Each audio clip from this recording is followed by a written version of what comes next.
Okay, so this is a tier list of all 166 pets in Super Auto Pets, including all the standard pack stuff. You have Turtle Pack, Puppy Pack, Star Pack, Puppy Pack, and the custom packs.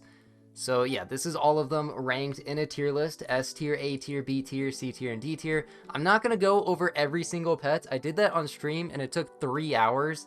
So I'm just gonna briefly go over like the things that are really good and the things that are really bad. I mean, there's definitely gonna be some disagreements. You can let me know what you think about it. If there's any specific pets that you think should be moved up or down. But I'll just start with the things that are really good in the game. And by the way, this is based off of Arena mostly, and it is both hard mode and standard mode, as well as static packs and custom packs. I try to merge it all into one.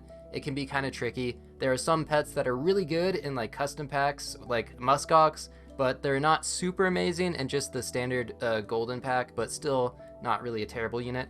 Anyway, I'll just go through the S tier pets. So Cat, extremely quick scaler, and is just overall really good. Yeah, one of the best pets in the game. Food OP right now, definitely the fastest way to scale.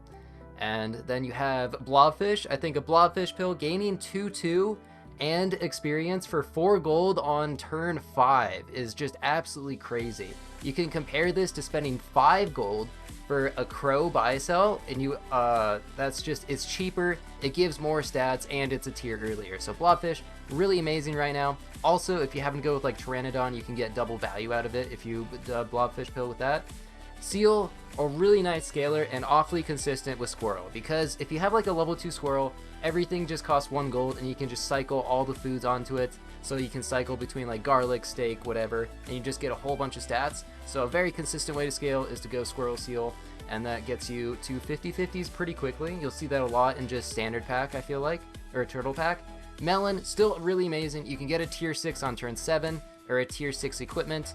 That is a huge difference makers. You can get double value out of your strongest unit pretty much, and that is quite helpful. German Shepherd, really broken in customs. It is so hard to stop, just like a 50/50 level 3 German Shepherd.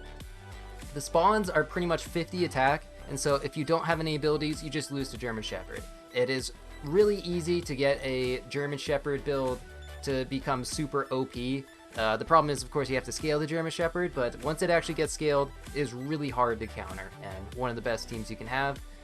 T-Rex, overall just a really amazing scaler. I mean, it only costs 3 gold, and you get a total of 12 stats out of it. You can, of course, get level 2. I found that Pepper with T-Rex is just a really good way to get, like, a nasty team in Arena. And yeah, so definitely a great scaler. Highland Cow, one of the best abilities. Pretty much every stat that you give to Highland Cow gets doubled, because at level 2, or at least at level 2, every HP that it gains an extra 1/1 on the Golden Retriever. So if you have a 50/50 Highland Cow, you essentially get an additional 50/50, and you get 100/100 out of it. So just a really good ability. Muskox is, I already mentioned, but really good in hard mode, I feel like. You can get Paper Shredder, and if you like put a slug in front of the Muskox, then you get a whole bunch of free triggers from it. And yeah, you can just get insane stats with a bunch of pills, even without hard mode, just like beta fish pills, blobfish pills, flamingo pills, all that good stuff. Just gives you a ton of stats, and you can get really far ahead. Clownfish allows you to just, like, you have maybe a level 2 Clownfish, you get like 4/4, just a huge increase in stats early on, some of the best mid-game scaling you can get. And then Nurse Shark, of course, with the Highland Cow, you can give it 1-ups, you can go Pteranodon, you can go Chocolate Cake. It's really hard to stop just a good Nurse Shark team, especially, like, it doesn't take that many trumpets, it only costs 10 trumpets, and if you have, like, double Nurse Shark with a level 2 Pteranodon or something like that, it just wipes out teams, even teams that are like 50/50s with potatoes. It's really difficult to stop. So yeah, that's all of S tier. You can get some absolutely broken builds and custom packs, and then there's a lot of good pets in A tier. Like Pug is definitely underrated tier 2, can give you incredible tempo and stuff.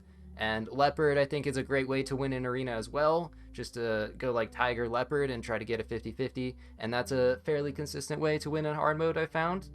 And then there's a whole bunch of pets. I'm not going to go through them all. You can see all of them in A tier, all of them in B tier, all of them in C tier. And then finally, all the terrible pets in D tier that really I end up almost never buying, even if I get them early from a tier up or something. Just not really worth it. Aardvark, I mean, it's at the top of D tier. You can technically go Dirty Rat Aardvark, and it's not the worst thing. And if they have any summons, it does get some pretty nice buffs. But just relying on your opponent's team to have summons is not a generally good strat. And Aardvark is just really bad without that, so not really worth taking. Jerboa, just far too inconsistent of a scaler. Finding apples in late games is not going to happen too much. You can also buy sell mice, but you need a slot for that, which is kind of annoying since it buffs the entire team. So yeah, just way too inconsistent of a scaler. Okapi, I mean, it's just temporary stats, that's the problem, and it's not even that good temporary stats. You have to spend 5 gold rolling to actually make it feel like it has decent base stats, even when you get it like early, so kind of end up skipping that a lot. Porcupine ability, just not really helpful whatsoever, so kind of useless. And Hawk, I mean, it doesn't even have good base stats, like, it's just not very useful. As most of the other pets in D tier, it's just the base stats don't allow its ability to actually like activate most of the time. Cola is just +1/+1 at tier 2, not very helpful. You could go like Cola Yak, but that's gonna pale in comparison to other things, so not really great there. Hyena, its ability is way too random, and it doesn't really mess up enough teams. At level 2, its ability of swapping what place the pets are in can be useful, but even when I've had level 2 Hyena, it oftentimes doesn't even work, because it'll just move their turkey from the 5th spot to like the 4th spot, and it doesn't actually do enough. It's way too dependent on RNG, and not going to be helpful against a lot of teams anyway. Fox, just way too inconsistent of a scaler. Again, it could also swallow pills, which really sucks. It used to actually be good, it used to give double stats, but now it's not good and not worth it. And Puffin is just ability, does not really do enough. Strawberries in general and custom packs aren't really worth it. The only purpose is to like buy sell with Salamander, I feel like, on turns like 3 and 4 kind of, and that's pretty much it. And then you kind of sell it. Crab, its ability is just not worth it. Like, I mean, why would you get like a 320 crab or something? It's not really a good ability. Another bad tier 2. The bear is just like, I mean, it can replace equipment, which is kind of interesting, and maybe synergizes with summons, but there's just so many other better summons to get instead. Armadillo, its ability is just garbage. It does not deal enough. Plus like 4 HP for your team is very minimal, usually doesn't end up making any difference.